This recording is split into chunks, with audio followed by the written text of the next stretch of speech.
راز جب منکشف ہو جائے تو وہ علم میں ڈھل جاتا ہے، کنورٹ ہوتا ہے، اور علم جو ہے وہ منکشف ہو تو وہ کردار میں ڈھلتا ہے، اور اگر کردار جو ہے اس کو چھپا لیا جائے تو پھر وہ منافقت ہے۔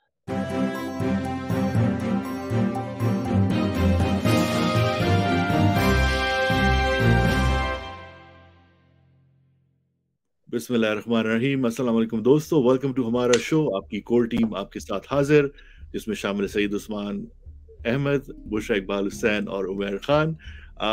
دوستو آج کی ایپیسوڈ ایز آلویز بہت ایکسائٹنگ ہونے والی ہے، کیونکہ آپ کی اسکرین پہ آپ لوگ دیکھ سکتے ہیں آج کی ایپیسوڈ میں جو ہمارے مہمان ہیں ماشاءاللہ سے ان کی پرسنالٹی کے اتنے ڈفرینٹ رنگ ہیں کہ ان کو 30-35 منٹس میں بات کرنا بہت زیادہ مشکل ہے، لیکن کوشش ہماری ڈیفینیٹلی رہے گی۔ تو آج ہمارے پروگرام میں کون شامل ہوں گے، ڈیفینیٹلی ان کا انٹروڈکشن کریں گی بشرا اقبال حسین، لیکن ایز آلویز بشرا کے پاس جانے سے پہلے ہم آپ کو لیے چلتے ہیں اسٹیٹس، جہاں پر منتظر ہیں عمیر خان اپنے بہت ہی یونیک سے بیک گراؤنڈ کے ساتھ۔ سو حال احوال جانتے ہیں کہ کیا چل رہا ہے ٹیکساس میں۔ السلام علیکم۔ وعلیکم السلام۔ حال احوال ٹھیک ٹھاک چل رہا ہے، سردی آتی ہے، جھلک دکھاتی ہے، اور پھر ٹیکساس کی سردی واپس آ جاتی ہے، اور الحمدللہ اسکول وغیرہ چل رہے ہیں، کہیں پہ اسکول بند ہیں، کوئی اسکول کھول دیتا ہے، تو بس ویکسینیشن، چائے، سردیاں، اسکول، آنکھ مچھولی کھیل رہے ہیں ہم لوگ، اور کوشش کر رہے ہیں کہ احتیاط رکھیں اور ساتھ زندگی کے جو کام شام ہیں وہ چلتے رہیں۔ تو یہ تو ہے داستان ادھر کی۔ دیکھتے ہیں کہ بشرا اقبال حسین کس چکر میں ہیں آج اسلام آباد۔ السلام علیکم۔ میں بالکل خیریت سے ہوں الحمدللہ، اور اسلام آباد میں سردی آئی، اس نے اندر رنگ جمایا، اور تقریباً 90% آف دا آبادی جس کو میں جانتی ہوں ان سب کو فلو ہے، ان سب کے ناک بند ہے میرے سمیت، اور گلے خراب ہوئے ہوئے اور کھانسیاں ہیں اور اس طرح کی چیزیں چل رہی ہیں، اور کچھ جو تھے ڈیرنگ لوگ انہوں نے ٹیسٹ کروا لیے، کچھ میری طرح کے تھے جنہوں نے اپنے لوکل ڈاکٹر سے کہا ٹیسٹ کراؤں، ڈاکٹر نے کہا اگر ہوا تب بھی علاج کوئی نہیں ہے تو پرہیز کرو، تو پرہیز پر ہے۔ اور علاوہ ازیں یہ ہے کہ اسلام آباد میں کوئی کہتا ہے کہ اگر میں سڑکوں پر آ گیا تو بہت برا ہوگا، تو اب دیکھیے اللہ خیر کرے، چیزیں اللہ کرے کہ عمارتوں کے اندر ہی طے ہو جائے، سڑکوں تک معاملہ نہ پہنچے۔ تو آج میں آپ لوگوں کے لیے نا کہانی نہیں لائی ہوں، کیونکہ آج آپ لوگوں کے لیے میں ایک مہمان لائی ہوں۔ اچھا، مہمان کا تعارف جو ہے نا اس پہ بھی ایک کہانی ہے، تو میں چاہ رہی تھی کہ آپ لوگوں کو جو ہے نا مہمان سے ملواؤں کچھ اس طرح سے جیسے میں ان سے پہلی بار ملی تھی۔ فرحت عباس شاہ صاحب ہیں آج ہمارے ساتھ۔ نام میں نے اس لیے پہلے بتا دیا کہ میں ان کو مخاطب کر کے یہ کہانی سنانا چاہ رہی ہوں۔ ہوا یہ کہ ہم نئے نئے یونیورسٹی میں گئے تھے، اور یونیورسٹی میں جانے کے بعد اس زمانے کی بات ہے جب لوگ شاعری کی کتابوں میں پھول کی پتیاں بھی رکھتے تھے، تصویریں بھی رکھتے تھے، مور پنکھ بھی رکھتے تھے، اور ایک نوجوان شاعر تھے جس کے پیچھے ہم سہیلیاں کافی جو ہے نا وہ ہم فین تھے۔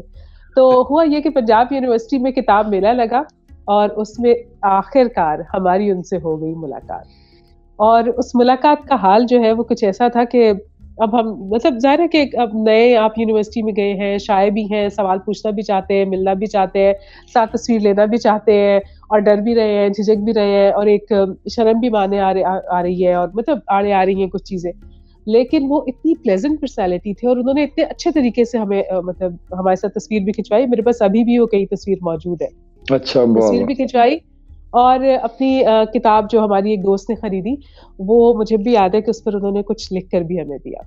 اور اس کے بعد ان کا جو تھوڑا سا پھر آپ جب پڑھنے لگتے ہیں کسی شاعر کو تو پھر آپ اس کا تعارف تھوڑا سا اور بھی جاننا چاہتے ہیں، تو انہوں نے کہا کہ تو کسی روز اتر میرے گھر شام کے بعد، تو معلوم ہوا کہ وہ اس لیے کسی کو دھمکا رہے تھے کہ وہ تو بلیک بیلٹ ہیں، مارشل آرٹس بھی جانتے ہیں، اس لیے دھڑلے سے کہتے ہیں کہ ہاں بھی تو آتے صحیح، آگے میں ویٹ لوں گا۔ سو یہ ان کی شخصیت کا ایک بالکل نیا رنگ تھا۔ پھر تھوڑا جب میں نے ان کے بارے میں اور جانا تو معلوم ہوا کہ یہ نا ایک کوئی خفیہ سے ہڈن سے بابے ہیں، وہ جو بابے ہوتے ہیں نا، جو صوفی والے بابے ہوتے ہیں، یہ وہ ہیں، کیونکہ ان کے کچھ اقوال زرین پر مبنی کتاب بھی آ چکی، اور اس کے علاوہ انہوں نے کچھ اسلامک بینکنگ، کچھ مائکرو فائنینس، کچھ اس طرح کی چیزوں پر بھی کام کیا ہے، اور یہ شاعر کے حوالے سے ایک بہت ہی ریئر کمبینیشن ہے۔ تو آج جناب ہمارے ساتھ ہیں بہت ہی ہمہ جہت شخصیت، نابغہ روزگار شخصیت، جناب فرحت عباس شاہ صاحب. اور ان کے تعارف میں یہ بھی ایڈ کرتی جاؤں کہ میرا خیال ہے کہ اردو میں شاعری کرنے والے وہ لوگ جن کو کبھی نوجوانوں نے فالو کیا تھا، یہ وہ آخری جنریشن کے آخری شاعر ہیں. آپ کو پروگرام میں خوش آمدید. جی بہت شکریہ، اور اتنا پلیزنٹ اور خوبصورت تعارف، اور وہ جو یاد ہے بشرا نے بتائی تصویر والی، وہ تو چیزیں ایسی زیادہ فیسینیٹ کرتی ہیں کہ وہ لوٹ کے نہیں آ سکتی. اور یہ البتہ مجھے پتا تھا کہ میں ہمیشہ جو پڑھنے والے ہیں ان کو بہت عزت احترام سے ملتا ہوں، اور میرے دل میں ان کی بڑی ویلیو ہوتی ہے، قدر ہوتی ہے کہ آپ کی فریکوینسی کہیں نہ کہیں میچ کرتی ہے تو آپ کسی رائٹر کے ساتھ اٹیچ ہوتے ہیں یا اسے یاد رکھتے ہیں. اور شاعری تو ویسے ہی دل کا معاملہ ہے چونکہ، اور میری جو شاعری بنیادی طور پہ ہے بھی اداس. اگر کوئی مجھے فریکوینٹلی جو پڑھتا ہو یا جس نے زیادہ پڑھ رکھا ہو تو پھر وہ جو کنیکشن ہے وہ اور روحانی اور اس طرح کا یعنی جذباتی ہو جاتا ہے اس سے. بہت شکریہ. اچھا، اس پہ ماشاءاللہ جو پروفائل ہے آپ کا لیفٹ ٹو رائٹ، کہیں پہ بھی آپ سٹاپ مارے تو کسی بھی ٹاپک پہ بات ہو سکتی ہے. اس پہ تو بے شک وہ بلیک بیلٹ ہو، بے شک وہ اکنامکس ہو، جیسے بشرا نے بولا پھر شاعری، اور میں نے بھی تھوڑا اور گوگل کیا فردر تو ماشاءاللہ کوئی 60 سے زیادہ جو ہے کتابیں لکھ چکے ہیں. اور تو اس پہ جو میرا سوال ہے کہ میں بہت کنفیوزڈ ہوں کہ اتنی زیادہ چیزیں کس طرح آپ ایک ساتھ لے کے چلتے رہے، یا یہ جو شخصیت ہے یہ over the course of time develop ہوتی رہی؟ اچھا، یہ دوسری بات جو ہے یہ زیادہ یعنی عکاسی میری زندگی کی کرتی ہے کہ ڈیولپ ہوتی رہی. ارتقاء کا سفر جو ہے وہ جاری رہا. بنیادی طور پہ عمیر بھائی میں نے کوشش کی ہے کہ وقت کی قدر کی جائے اور اسے ضائع نہ کیا جائے، اور کچھ نہ کچھ سیکھتے رہنا چاہیے انسان کو. یہ میری سوچ تھی. اور ہر روز آپ کم از کم اور آپ کسی سماجی یا معاشی یا کسی اور سٹیٹس کے حوالے سے اگر ہر روز آپ نہیں بڑھتے تو ایک چیز ایسی ہے جس میں آپ ضرور ایک قدم آگے بڑھ سکتے ہیں، اور وہ ہے علم اور انفارمیشن. نالج اور انفارمیشن یہ ایسی چیزیں ہیں کہ اگر آپ تھوڑی سی بھی کوشش کریں تو ان پہ بہت کوئی یعنی کہ تگ و دو بھی نہیں کرنی پڑتی، کوئی ایکسٹرا ایفرٹ نہیں لگانی پڑتی. کوئی کتاب بندہ لے لے، کوئی کسی اچھے پڑھے لکھے بڑے عالم آدمی کے پاس بیٹھ جائے تو کچھ نہ کچھ حاصل ہوتا رہتا ہے. تو میں نے زندگی میں اور مجھے یہ لگا ہے کہ ہمارے پاس بہت وقت ہوتا ہے جسے ہم یوٹیلائز نہیں کرتے.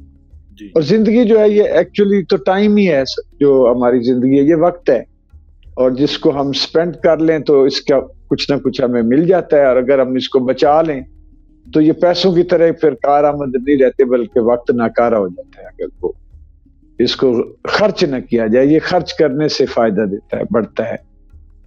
تو میں نے کوشش کی ہے کہ جی میں کچھ نہ کچھ ہر وقت جو اچھا کیا میں نے وہی کام ہے جس میں میری دلچسپی ڈیولپ ہو. یہ میں نے البتہ تھوڑا سا خیال رکھا، کیونکہ اگر زندگی میں انسان وہ کام کرنے پہ لگ جائے جس میں اس کی اپنی انٹرسٹ نہ ہو تو وہ پھر قدرے مشکل ہو جاتا ہے، اور آپ اتنا دل و جان سے پھر اس کو پرسو نہیں کرتے، پھر وہ بیگار بن جاتا ہے کہ آپ بیگار گزار رہے ہیں، مشقت کر رہے ہیں. اچھا، اس پہ ایک جو سوال اور میرے ذہن میں آیا تھا کہ جب آپ کو اگر یاد ہو کہ آپ نے پہلے جب لکھنا شروع کیا، شاعری کی طرف آپ کا رجحان ہوا، تو عموماً ایسی چیزیں یاد رہ جاتی ہیں، یار وہ میں نے ٹوٹا پھوٹا چیز لکھی تھی اور کچھ اس کا سر نہیں تھا، پیر نہیں تھا. تو کتنا عرصہ پہلے اور کچھ یاد ہے کیا لکھا تھا، کس قسم کا تھا؟ وہ اس لیے یاد رہ گیا کہ یہ عام طور پہ پوچھی گئی بات، یہ سوال کیا گیا، اس لیے وہ مجھے چونکہ اب میرے خیال میں میرے پرائمری کا تھا کوئی دور، وہ 4تھی 5ویں کلاس ہو، اور وہ تھا کہ یعنی وہ تھا ٹوٹا پھوٹا ہی. جب تو میرے تصور، جب تو بھی چپکے سے میری یاد میں رویا ہوگا، جب میرے تصور کو تم نے چپکے سے پرویا ہوگا، تو نے جب میرے تصور کو چپکے سے پرویا ہوگا، تو بھی میری یاد میں رویا ہو. اس طرح کا کوئی تھا جی. تو یہ اس لیے یاد رہ گیا کہ بار بار مجھے ابھی بھی اس طرح تو نہیں ہے ایگزیکٹ، لیکن ایک آدھ لفظ آگے پیچھے مفہوم یہی تھا. سو فرید صاحب آپ کی پیدائش جنگ میں ہوئی اور آپ کی اسکولنگ اور ہائی اسکول اور یونیورسٹی کا تھوڑا سا حصہ جنگ میں ہوا اور بعد میں پھر آپ لاہور آئے.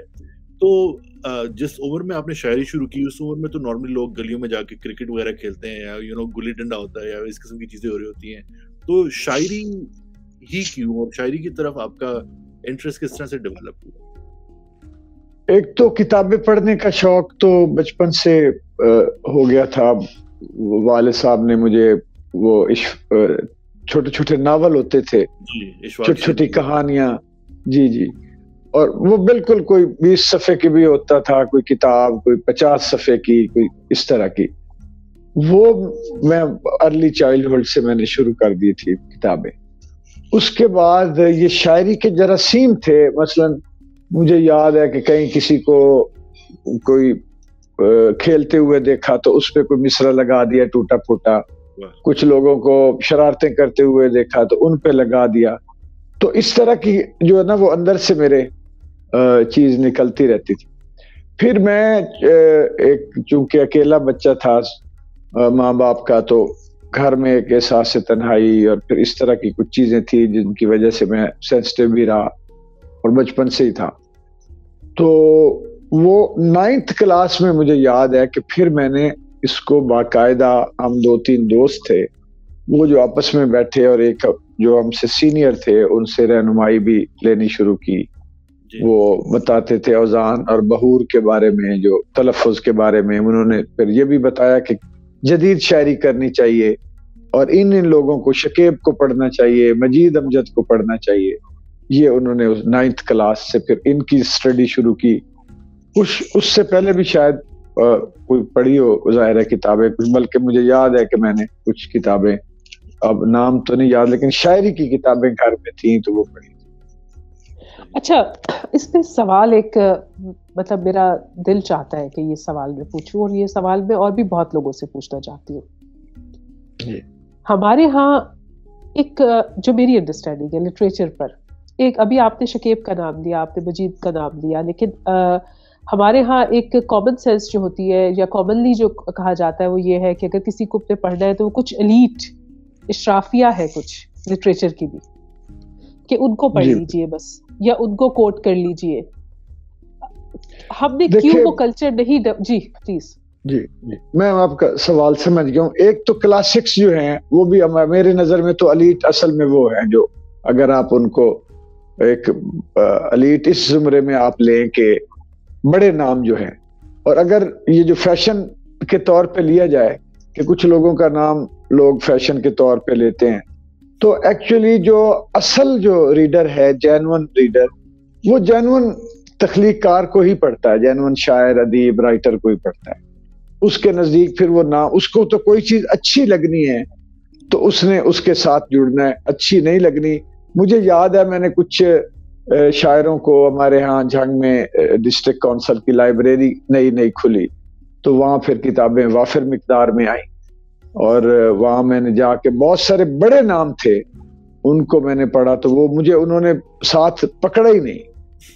اور کچھ نام ایسے تھے مثال کے طور پہ جیسے منیر نیازی ہیں یا پروین شاکر تھیں اور فراز صاحب ہو گئے، تو ان کو جو ہے یہ محسن نقوی کا نام میں لوں گا.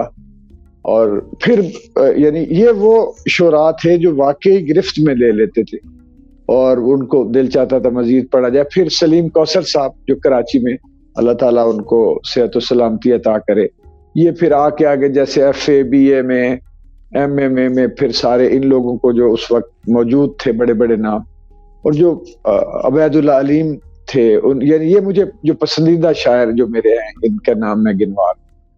اور ہمارے جنگ میں بھی بہت اچھے شاعر تھے، رام ریاض صاحب، شیر افضل جعفری صاحب، معین تابش صاحب، بیدل پانی پتی صاحب، احمد تنویر، صفدر سلیم سیال صاحب، بڑا نام تھا ان کا اور ابھی تک ہے. تو قداور شعراء تھے وہاں بھی. جب ان کے ساتھ بیٹھنا اٹھنا شروع کیا، جب وہاں کی ایک حلقہ تھا، ایک تو ہوتا ہے نا جی ارباب ذوق، اور ایک ارباب غالب تھا، حلقہ ارباب غالب. تو وہاں ہم جانا شروع کیا تو وہ ایک تنقیدی اجلاس ہوتا تھا, وہاں سے تربیت کا آغاز بھی ہوا. صحیح. اچھا فرد صاحب, ظاہر ہم آپ کی شاعری کے حوالے سے تو بات چیت کریں گے ہی. پہلا مجموعہ جو آپ کا آیا 1989 میں شام کے بعد, 20 سال میں اس کے 100 سے زائد ایڈیشن جو ہیں ماشاءاللہ پرنٹ ہو چکے ہیں, اور ظاہر ہے لوگ آپ کو ایسوسیٹ کرتے ہیں اس کے ساتھ.